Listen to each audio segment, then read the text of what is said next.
Look, the nerves still kick in, even when things seem to be going my way. I wouldn't call it easy, but when you're up, you've got to stay sharp. It's a mix of tension and pure joy to finally reach the quarterfinals. The WTA just dealt Alex Eala a brutal blow, stripping 270 points after Miami 2026 and tanking her ranking from 29 down to 45. But the real scandal isn't that loss to Mushova, it is a story the tour is desperate to bury. Flashback to Wimbledon 2025, a first-round exit that saw the tour hand over $87,000 in total eerie silence. They gave zero credit to the 2 million Filipinos who pulled all-nighters just to catch every single rally. If Eala keeps this momentum, there is no ceiling for her both on the baseline and as a global icon. Is she the biggest name in the game right now? The WTA exploited the hype, and the crowds then looked the other way. While the tour stayed quiet, Nike stepped up with a secret custom Sampaguita, a unique tribute made strictly for the Philippines that moved 2 million fans to tears. That gesture meant more than any official statement. One brand got the vibe, the tour just took the cash. Mats Wilander compared her to John McEnroe, and if Johnny Mac saw this cover-up, he would blow a gasket. If this level of disrespect burns you up, hit that subscribe button because we are pulling back the curtain. Let's dive into what really went down and why this silence is louder than they will ever admit. It all traces back to Wimbledon 2025. That's where the pieces of this puzzle finally fit together. On July 1st, 2025, world number 56, Alex Eala stepped onto center court to face the reigning champ Barbora Krejcikova in her Wimbledon debut. She stunned the world by snatching the first set 6-3 right in front of a capacity crowd. Though Krejcikova rallied to take the match 6-2, 6-1, those numbers do not tell the whole story. The real issue is the aftermath. The WTA had a massive opportunity and chose to do absolutely nothing with it. Eala had secured £66,000, roughly $89,465, just by qualifying for the main draw. That is the standard Grand Slam reward for the hustle, regardless of whether you win or lose the first round. To put it in perspective, that single payday dwarfed everything she had earned through years of grinding on the lower circuits. Back in 2021, her first ITF title win only brought in $2,352. 4 years of pro sweat and one Wimbledon exit paid out 38 times more than her first big victory. Yet the WTA didn't say a word to her fans. No social media shoutouts for the Filipino community.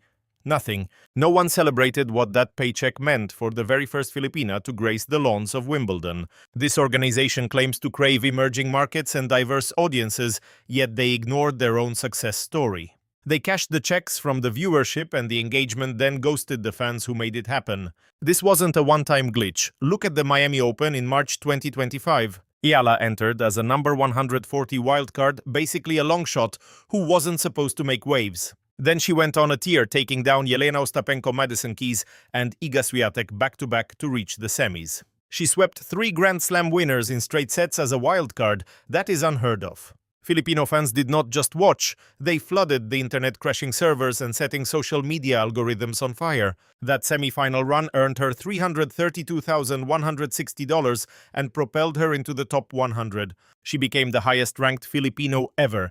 By year's end, she had banked $97,777 across 16 countries. She more than tripled her 2024 earnings of $289,628 in just 12 months. Journalist Dion Castillejo noted that back home, Eala was already being treated like a legendary champion. In the Philippines, they were not comparing her to other tennis stars. They were looking at her like the next legend. She was their Manny Pacquiao, yet the WTA buried her on side courts and ignored her massive drawing power. The pattern of the tour hiding Eala's true value is now impossible for anyone to deny. At the 2026 Australian Open, they shoved Eala onto court 6 for her opener against Alicia Parks. Court 6, no lights, no cameras, and nowhere near enough room for the massive crowd that showed up. The Melbourne Filipino community, one of the largest on earth, absolutely swamped that tiny court. Lines snaked around the venue while the walkways became completely impassable. Hundreds of dedicated fans who flew in just for her never even got a glimpse of the action. Legend Martina Navratilova went on air and called out the tour for failing to see the superstar standing right in front of them. She warned that the brass needed to put the fans first when mapping out the tournament brackets. 1999 Wimbledon icon Lindsey Davenport didn't pull any punches with her take. She argued Ayala belonged on center stage, calling her the Philippines' biggest sports icon and a literal national treasure. Ayala's post-game presser pulled over 100,000 live viewers, crushing the combined numbers of heavyweights Sabalenka and Alcaraz that same day. Two legends of the game fighting for the same title, totally eclipsed by a 20-year-old who'd just been knocked out. The WTA saw the metrics. They always did. Fast forward to Dubai 2026.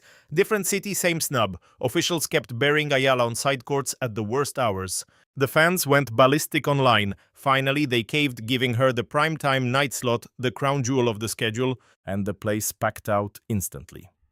But when they bumped her up against Coco Gauff, experts warned the move was a disaster for Elina Svitolina, who was stuck playing after Ayala to a ghost town of a stadium once the Filipino crowd vanished. A former world number 3 and elite champion playing for a few hundred people because the tour couldn't handle the hype.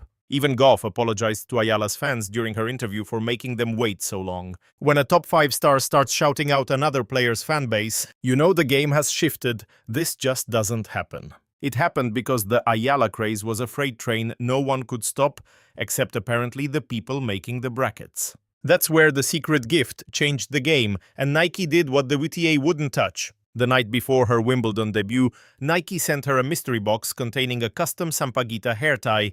The Sampaguita, the national flower of the Philippines, a symbol of grit and purity since 1934. It was white-on-white perfection for Wimbledon's dress code, paired with a note, "What you sow, you reap." Nike made it clear this was a one-of-a-kind tribute, not some mass-market product. Once she posted it on the gram, the internet exploded. The Sampaguita went viral in minutes. It wasn't just pride, it was visceral. It was a cultural earthquake. A corporate giant saw the soul of the moment, realizing this was bigger than rankings or checks. Meanwhile, the WTA, who cashed every check from Ayala's fame, offered absolutely nothing. Nike's post read, "A Filipina on the grass of history carrying a nation in bloom." The WTA posted a score. That's the real point behind the McEnroe comparison. When Wilander compared Ayala's brilliance to Johnny Mac in the 80s, it wasn't just about her swing.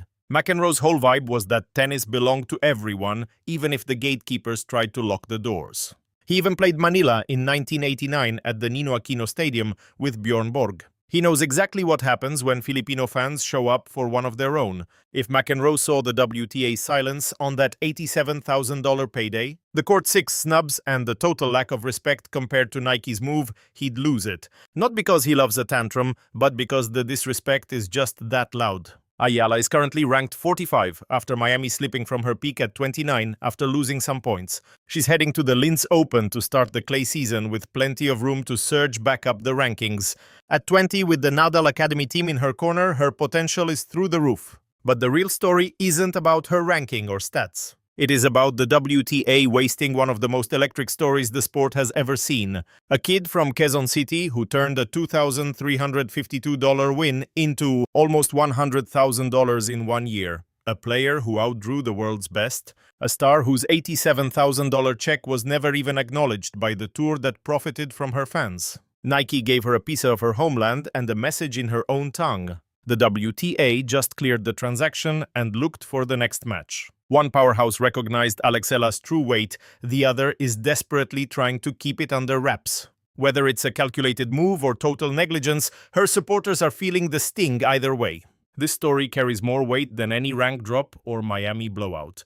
It's the raw reality the tour's filter won't let you see if you're here for the real deal. The deep dive angles the corporate machine hides. Hit subscribe and turn on those notifications right now. We start where the polished narrative dies.